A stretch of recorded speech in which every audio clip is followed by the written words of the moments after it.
So, Greg, there's been obviously a lot of talk over the last many months about renovation being hot. There are a lot of TV shows dedicated to it. And in every single one of these shows, and in every single one of the infomercials that you see, and in every single community group that you go to visit with, whether you want to shake hands, build a network, whatever, everybody seems to be talking about how amazing of a time it is to be doing a heavy renovation where I'm buying a house. I'm going to, instead of spending $10,000 to $15,000 on a small, modest renovation, I'm going to spend $75,000, $80,000, $100,000 on a renovation in hopes to force the valuation of the home upward and then, of course, resell for a profit, effectively fix and flips. What are your thoughts? Yeah, well, you're making me sweat just thinking about it.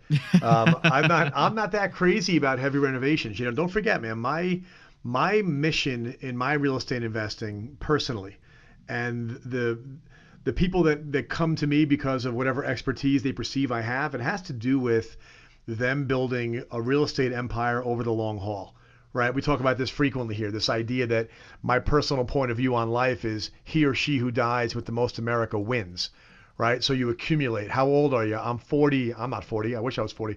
I got 25 more years before I'm 65.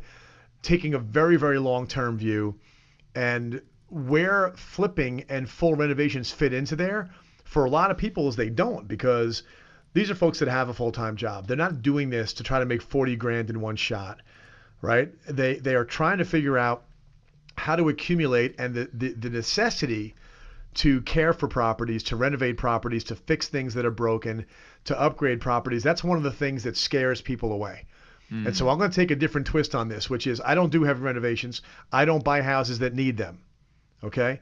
I buy houses that I can very quickly put into service, i.e. they're already rented out, right? There's a lot of every property on ownamerica.com, my website, every one of them already has a tenant living in it, which means it is occupied, it is occupiable. Otherwise they would call and complain, right? It's like it doesn't need a total gut renovation, and you're not going to make $40,000 overnight by buying one of those houses. What you are going to make is 5 or 6% a year just on the income coming in, and another 3 or 4% a year on the property becoming more valuable. And if you put one of those bad boys into service, and then another 18 months do another one, another 2 years do another one, and have this long-term goal, the way you deal with the renovation aspects of it is that as soon as you get in to a new property, you inspect it very diligently and you keep tabs on exactly what needs to be done and when. For example, the roof on this house is 10 years old. I have to put a roof on in 8 years. Put it in the calendar. Okay? The HVAC is 6 years old. That thing's got an 8-year useful life. I'm going to assume I have to put something in 2 years. Put it on the calendar. Like, build your renovation schedule way out into the future.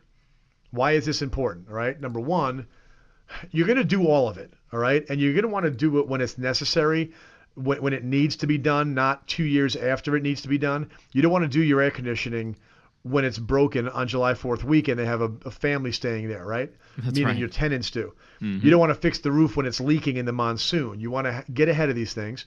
You want to set the money aside. Right? We always talk about 10% maintenance reserves. People who invest in rental property should take 10% of the rent, every single rent check that comes in, 10% goes to a side account, and you forget about it. You don't spend the money, you don't use the money, because you know there's going to be a phone call at some point that something broke. Or if you're doing it really right, you're doing your renovation schedule, your renovation calendar, and you know that you're going to put this 10% aside, and when the time comes to write the check for $4,000 for the HVAC replacement, or $6,000, that it's sitting there. You've been setting the money aside for it. So it's almost like it's a living, breathing organism, this piece of real estate. Things are going to go bad. You're going to have to get them fixed. But because it's occupied, or at least if you buy a vacant home, you can rent it out right away. If your goal is to put it into service, there's not going to be some massive heavy renovation up front. It's going to be a heavy renovation kind of one bite at a time over a 15-year period. So I'm a huge believer in single-family rentals as well. 1, it gives you income. 2, you can depreciate the asset. 3, you have equity you're building over time. 4, guess what? Over time, it appreciates. Even if it doesn't, it's not a big deal because you're not banking on appreciation. You're not a flipper. And 5th, you get to leverage that asset to go purchase more assets, especially if you're smart about it. The cash flow that you get certainly helps with the wealth building generational piece. I think that's really, really important. But I mean, Greg, you have all these folks that will come in and say, well, I want to do a big renovation deal. It's a lot more money and I get the instant gratification.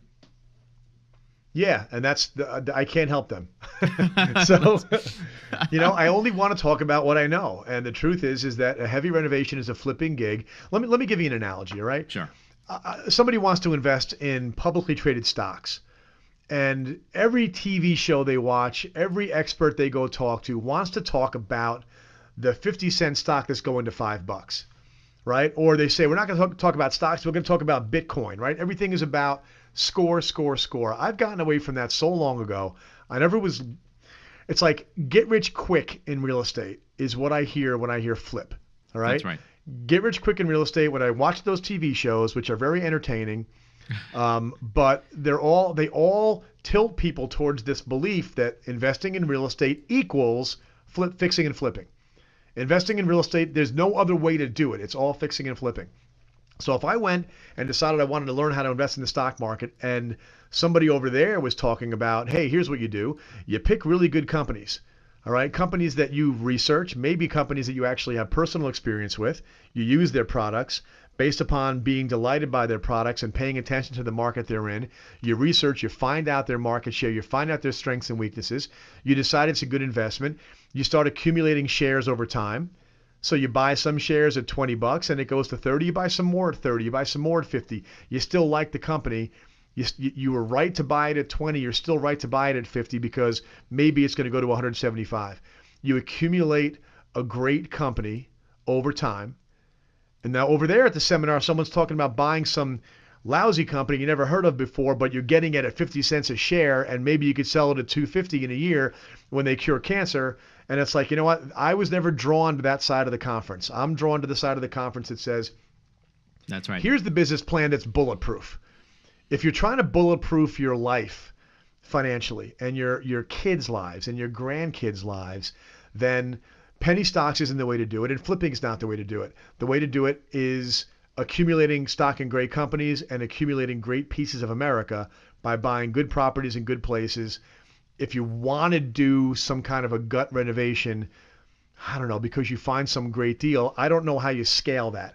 That means you spend all your time looking for houses in terrible condition so you can fix them up efficiently so you can make a few bucks. I say the place that fits in my world is the first couple of deals you do. Maybe you do that to turn 20 grand into 80, and then you start doing the accumulation play because you have enough money to work with. We have about a minute left, maybe a little less than a minute before we have to end the show, Greg. Let's offer our listeners a pathway. If I haven't invested in real estate yet, but I'm interested in getting into the rental game because I'm paying attention to wealth generation for the long term and I want to own America, what's a very simple step-by-step plan that I should deploy? Great. Start with the end in mind, right? Habit number whatever in Stephen Covey's book, The 7 Habits of Highly Effective People. How about this? How old are you? How many more years do you expect to live if you go to the average? How many years does that mean you have during your adult lifetime? Where along that, let's say you're 35 years old, all right, and you're going to go to 90. So you've got, 55 years left. All the time in the world. Pick a point in the horizon, age 60. Okay, I've got 25 years, if my math is right, on my investment plan where I want to be able to stop working, live on these properties. How much do I make? And how much am I willing to sacrifice to carve money out to the side, reverse engineer, how many properties do I want to own by then, and how many do I have to buy every 1 year, 5 years, et cetera, to get to that point? And then begin to save and grind and research and buy your first one. All right, and path the entire thing out where your goal is, I want to own 25 houses when I'm 65 years old, paid off, and then start today. Awesome. All right. That's a heck of a tip. I'm going to follow that. Anybody listening should also follow that.